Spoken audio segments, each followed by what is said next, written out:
Alors, pendant les 30 dernières années, vous avez sans doute entendu parler des cellules souches, des thérapies à base de molécules pour faire repousser les nerfs, donc la régénération.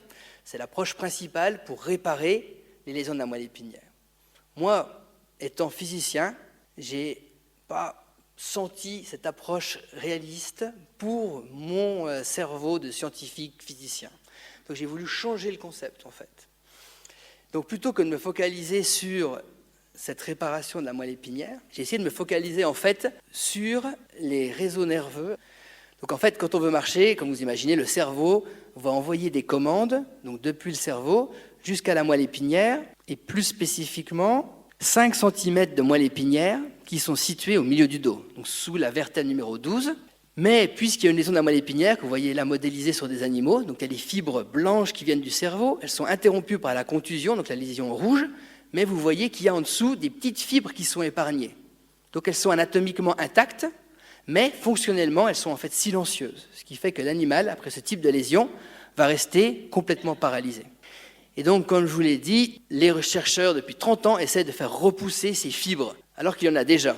Moi, j'ai voulu inverser le concept, et en fait, me focaliser donc sur ces 5 cm de moelle épinière, donc dans la partie lombaire, qui est suffisante normalement pour contrôler les muscles des jambes, mais qui est déconnectée du cerveau. Ça veut dire que ces circuits sont intacts anatomiquement, mais ils sont en fait silencieux. Donc l'idée, c'était d'aller en fait les réactiver. Comment ? À l'époque, on avait fait ça d'une manière assez simple, en appliquant des stimulations électriques de la moelle épinière. Alors, simple, mais l'effet a été détonnant. L'animal pouvait même marcher. C'était des expériences que je faisais donc à Los Angeles.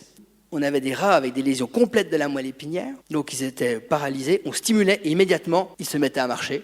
Alors d'une manière complètement automatique, on éteint la stimulation, paralysé. On rallume, immédiatement ils se mettaient à marcher. C'est vraiment incroyable de voir ces expériences, et donc on était nombreux à regarder ces animaux, etc., et à se dire qu'il y avait peut-être un début de thérapie dans cette marche qui était quand même à l'époque extrêmement automatique. C'était vraiment la stimulation qu'induisait une marche, on dirait entre guillemets réflexe.